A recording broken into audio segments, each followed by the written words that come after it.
Right, so didn't realise I had the screen on there, but good evening everybody, I hope you're all well. It's our first one back after a few weeks break for summer, so I hope you all had a wonderful summer, and I hope you kept up with a little bit of guitar practice as well.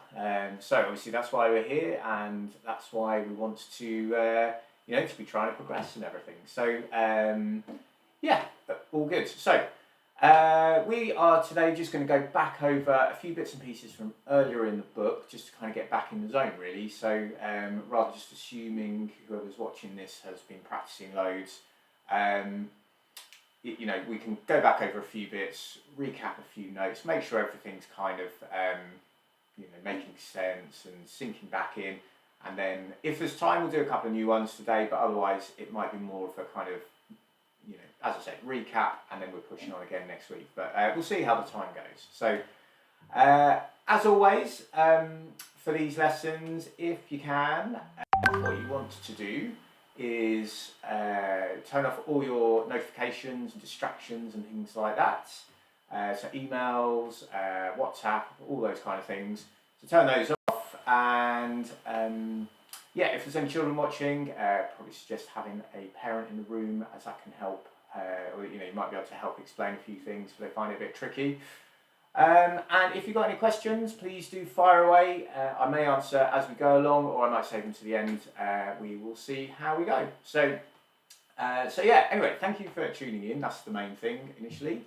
And what we're going to do is just check our tuning as usual. So I'll just play the strings and just tighten your pegs as you need to try and make sure they're in tune, obviously. So, okay, so here is our bottom E string.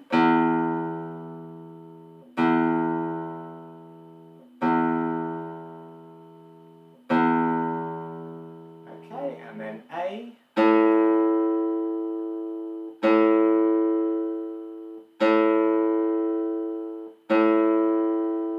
And then D.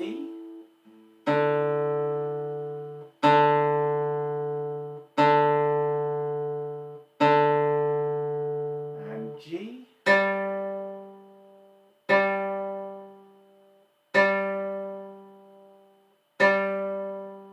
Okay, and then B. And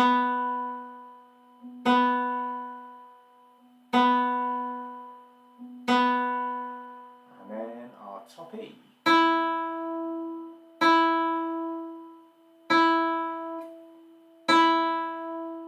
Okay, jolly good. Now I've got a message that's just come up, so I need to move my screen. Ooh, okay, so someone's saying there, not a lot of practice gone on over the last few weeks. So, that is what tends to happen over the summer when you have a big long break. So don't worry about it. That's why today is more of a recap. So I won't name any names though. So good stuff. Again, before we get started, we'll just quickly recap posture. So remember, the key thing really is, well, a couple of things.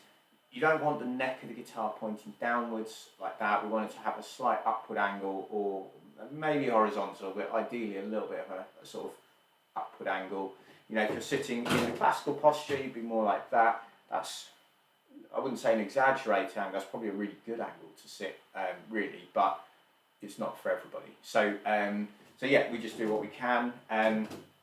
But yeah, a little bit of an angle is always good, because it just means your left hand fingers are a little bit closer, you don't have to work quite as hard as well.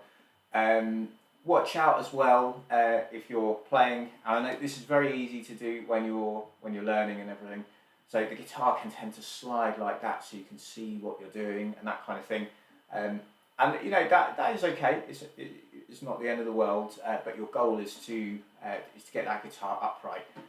When you've been playing a long time, you can find the frets and things very easily. You don't have to think about it. When it's new, obviously that's a bit different. So just got to do the best you can, but know what you're sort of aiming towards as well. So, okay. So what I thought we'd do to kick things off then, let's have a quick recap of the notes. So if you look at page 11 in Guitar Quest 2, there's the big box in the middle of the page there, the treble note recap and the bass note recap. The bass note ones, I think we've actually covered a couple of other notes beyond what's written there further on in the book, but we'll just do this for now, just to kind of keep ourselves on track with what we've covered in the past. So, but let's start with a treble note recap. So as you can see, when you look at it, we've got G and A. There, that's G is the 3rd string, A at the 2nd fret. Then we go on to the 2nd string. We've got B as the open string, C at the 1st fret, D at the 3rd. And then finally we have the E, F and G notes all on the 1st string, so E being the open string, and then F at the 1st fret and G at the 3rd fret. So, so let's have a go at that together. We're going to play it forwards and backwards. When we get to the G, we'll play that note, when we get to the high G, 1st string to 3rd fret, we'll play that twice just to sort of mark our way back down. So, let's give it a go. So after 4 then, so 3, 4, so G, then A, then B, then C, then D, open E, 1st fret for the F, and then up to the G, and we're going to play the G again, and we're going to start coming back down. D, 2nd string, 3rd fret, C, 1st fret, open B, A, and then finally G. Cool, okay, so they're the notes from Guitar Quest 1, so hopefully reasonably familiar by now, but like I say, you know, if you've had a bit of a break for whatever reason, it's always good just to go over these things. So let's try the bass notes then. So looking at this, we've got our bottom E string, that's our 1st note there, so 6th string, which is the one closest to our face. Remember, a lot of the guitar can feel a bit upside down, you know, and I talk to people about, you know, play the high string, they kind of think sort of physically high, which is this one, but actually that's the low string, because when we talk about it, we're always talking in terms of pitch. So this one, although physically closest to the floor, you might think lower, is actually the 1st string because it's the highest pitch. So I've digressed a little, but yeah, back to the bass note recap. So the 1st note there we've got is our bottom E string. Then we've got 3 notes on the 5th string, which are A, and then we're going to go to B, and then up to C. C is 3rd fret, B is 2nd fret. Then we go on to the 4th string, and we've got the open D, and then we go to E at the 2nd fret, and then F at the 3rd fret. Okay, so let's give it a go. Again, we'll do it forwards and backwards. So when we get to that G on the open 3rd string at the end of that line, we'll play it twice, and then head back down. So here we go, after 4. So 3, 4.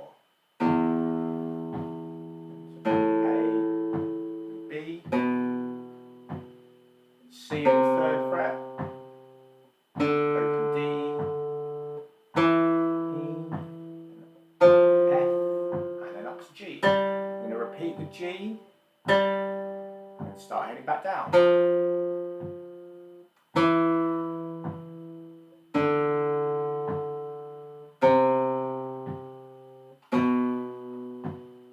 And then our bottom E.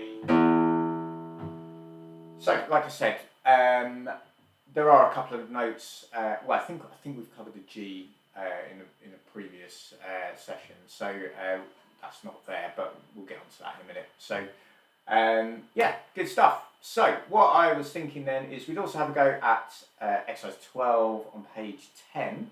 So, this is our A natural minor scale, very common scale. Particularly if you get into your sort of rock and pop music, that kind of thing. So yeah, let's give it a go. So after 4, we're going to go from our 5th string A to our 3rd string 2nd A, and just all the notes in between. So here we go. So after 4, so 3, 4. Let's start A, and B, and C, and D, E, and F, and G, and up to A. Then we're going to come back again, so G, and F, to the E, open D, C, and B, and finally A again.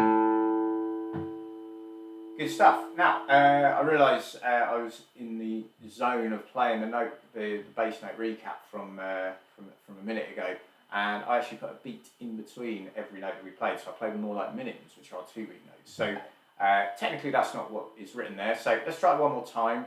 This time I'm going to play every single beat. So hopefully if you can hear my foot tapping, basically every time we tap, or every time I tap my foot, you'll be playing something. So, okay, let's give it a go again. So here we go, after 4, so 3, 4.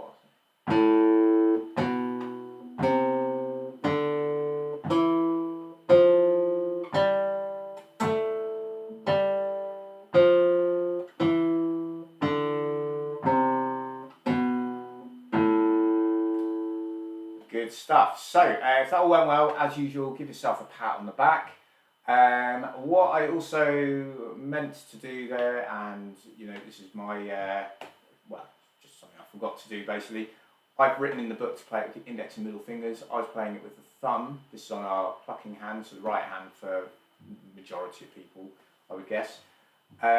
So yeah, I'm not going to play it again. I think you probably play that scale enough today. So, but if you're going and practicing it, it's always good to alternate the fingers on the right hand, because that's just a great technique that we want to try and build. So, okay, so what we're going to do is go back in the book. As I say, we're just going to recap a few exercises from earlier and just sort of try and get back in the zone, really. So, let's turn to page 3, and we're going to have a go at exercise 2, which is the funky den.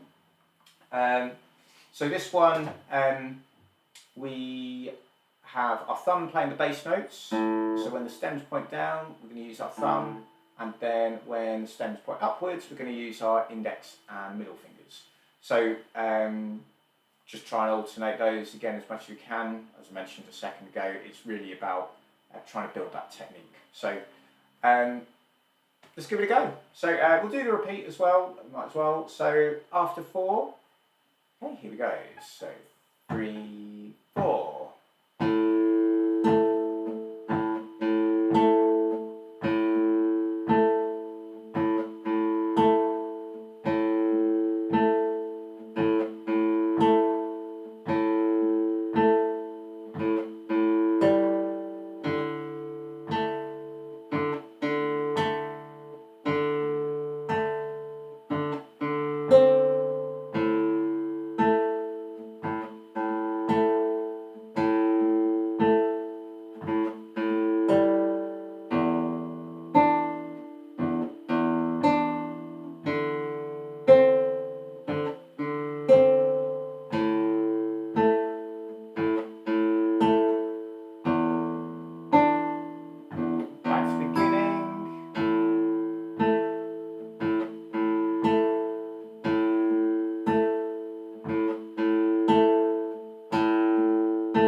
Okay, jolly good. So that is number 2 done. So hopefully that felt reasonably familiar.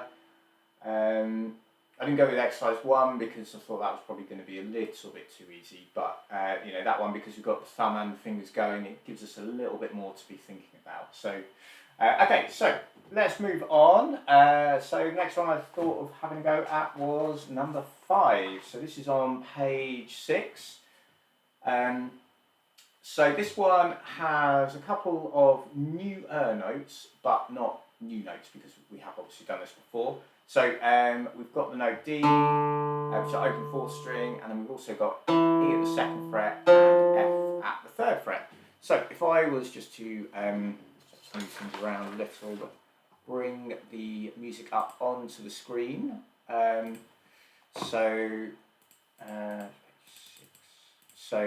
yeah, so this note here, that's our D, then E when it goes through the line, that's our 4th string, 2nd fret, and F is the 4th string, 3rd fret. And other than that, all the other notes should hopefully be reasonably familiar. So let me come back to that, turn that off. Okay, and we are going to give number 5 a go then. So there's some dynamics in here as well. So P for piano, so playing it quietly, that's the first line. As we go on to the second line, we've got F for forte, so that's loud. And then back to piano for the final line.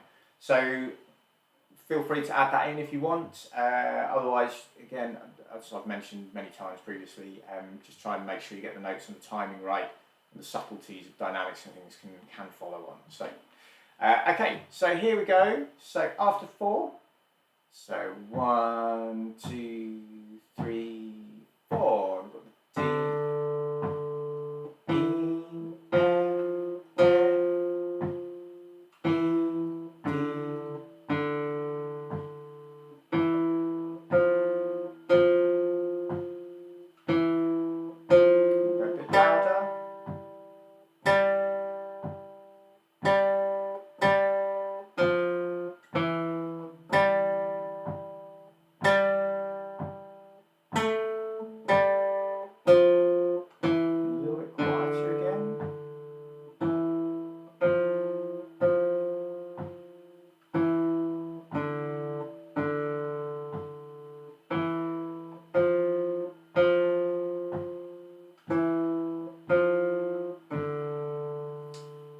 Okay, so again, hopefully that all went well. Give yourself a pat on the back. As I've mentioned previously, I think it's always good to acknowledge when things are going well, because quite often when we're learning things, you know, we can feel like, oh, I'm not getting it and it's not quite happening. But, you know, you are getting a lot of it right. It might just be there's the odd bit that's not quite happening. So, yeah, do acknowledge what's going well. That's really important. So. Okay, so I had that one down, and then I had number 7 to have a go at as well. So this is on page 7, so bravado. So this one has that percussive hit, which you may remember. So again, if I just bring the music up on the screen. So in exercise 7, this little sort of cross thing here, replacing the note, that's where we're going to just tap the strings in place of playing the note. So you can do that in different ways. I think I said just to use the thumb, yeah, or you could use the fingers. Because we'll probably be playing the rest of the tune with our thumb, it makes sense to tap with the thumb. If you were playing it with your fingers, you might well then tap with the fingers, because it sort of makes sense, because you're in the right sort of area of the guitar. You want to be doing that and then moving and then coming back again, kind of thing. So so yeah, and because it's all low notes, even though the stems are pointing up, we're still probably going to use our thumb for most of it.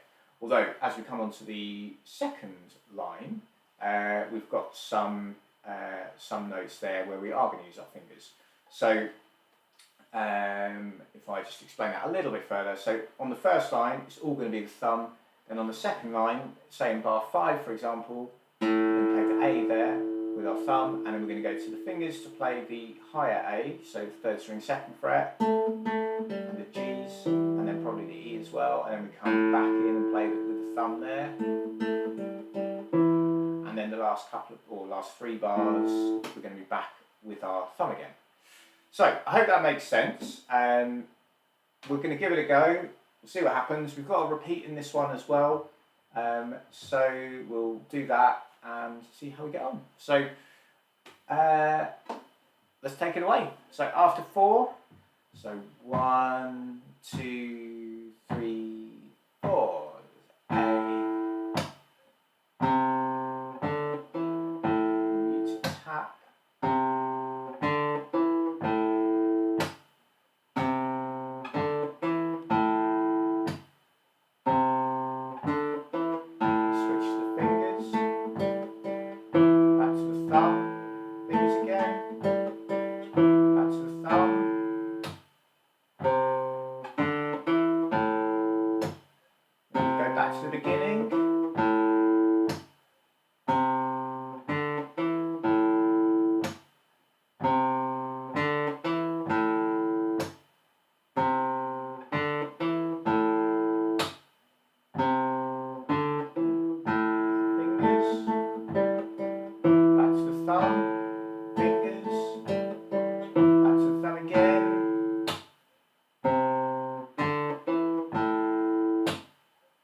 Okay, so when I do the tap, actually, as I said to use the thumb, I find what I did in that instinctively was to use thumb, but also kind of curl the fingers underneath and sort of tap it that way, so I'm kind of hitting several strings.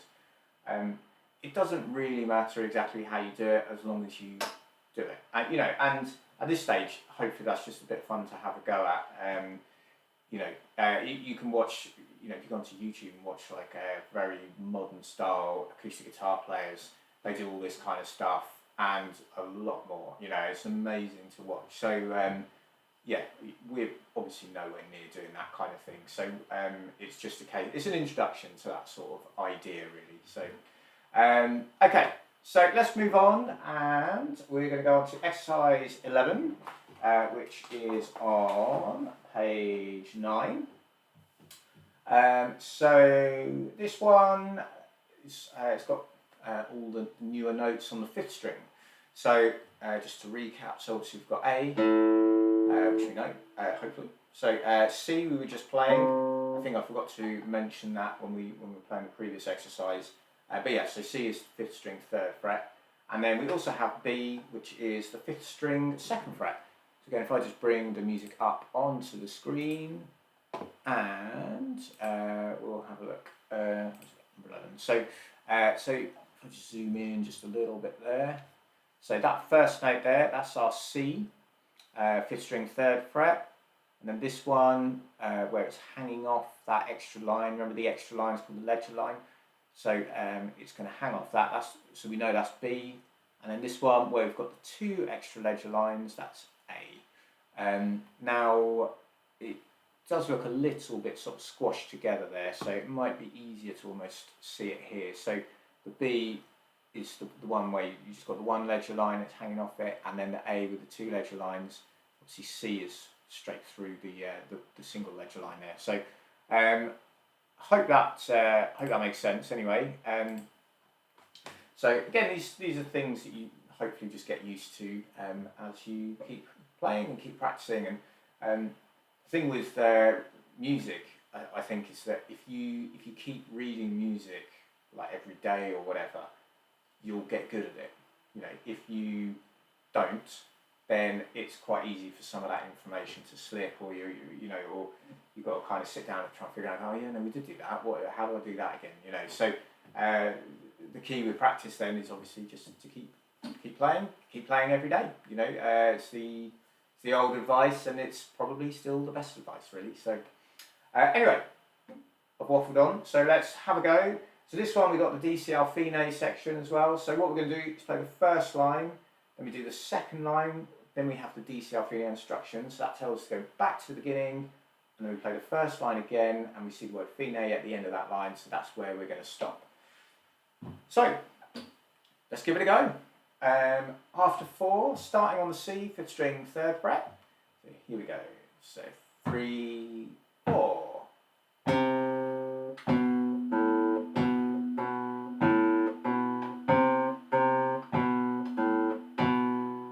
2.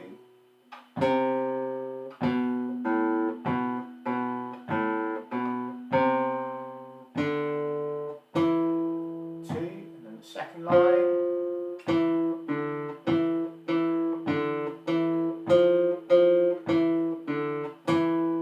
2.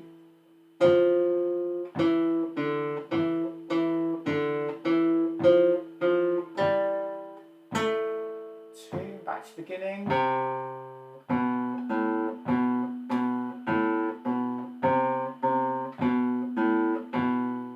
2.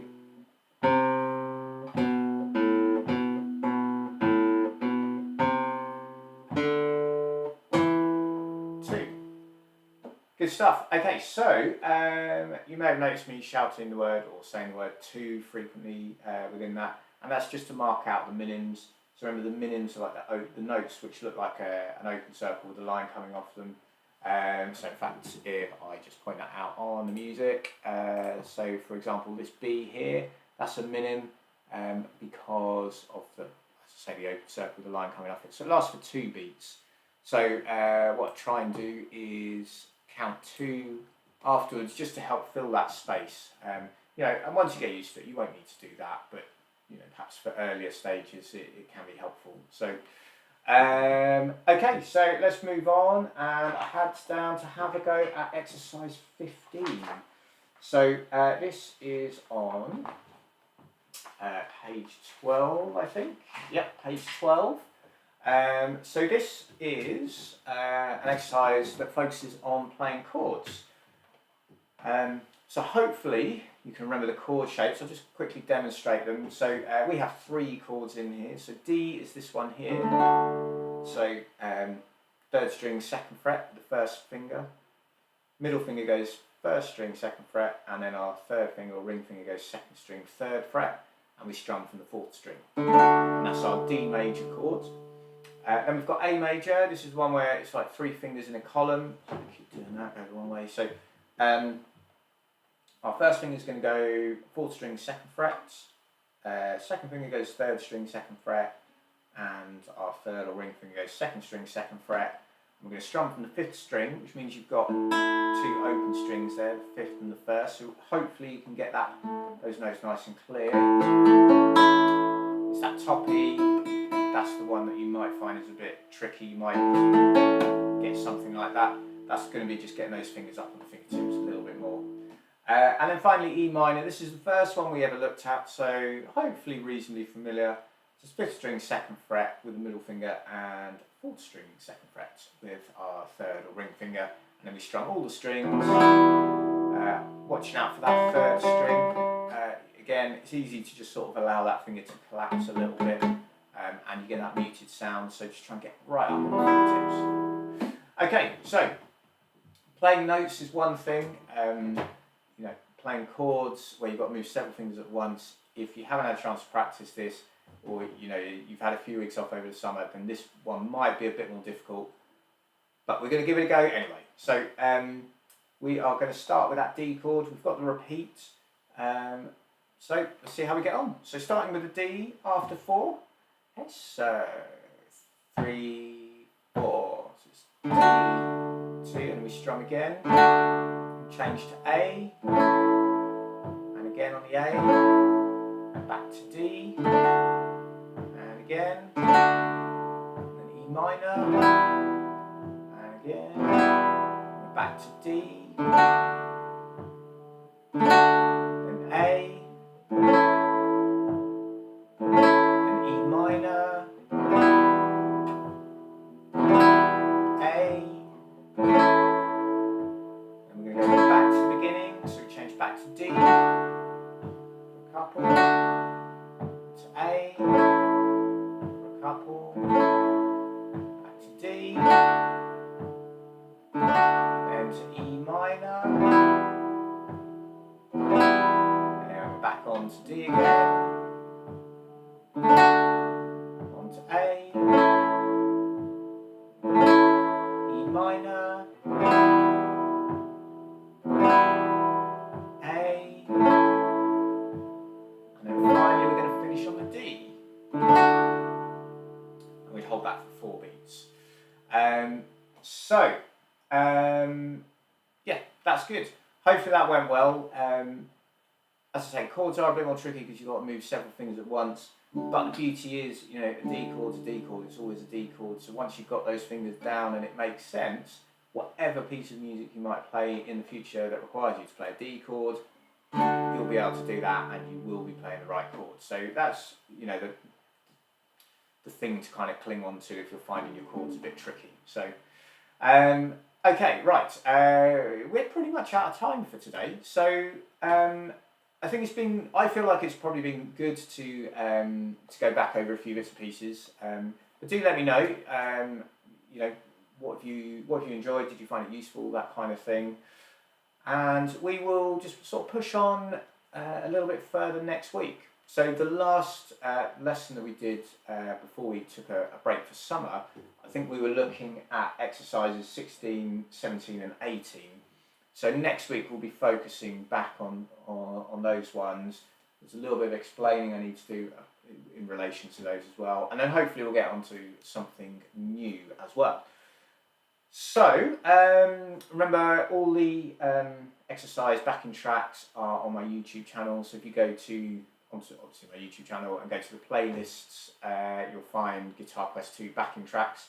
So check those out, and yeah, and then if you want to rewatch the lesson, that'll be on the playlist for Guitar Quest 2 lessons. So you know, go back over it, watch it as many times as you need, and kind of just try and get things you know, back in the zone really. So like I say, we'll just be pushing on with some newer stuff next week. So if you enjoyed the lesson, please do give it a thumbs up, and please share away, let people know these lessons are going on.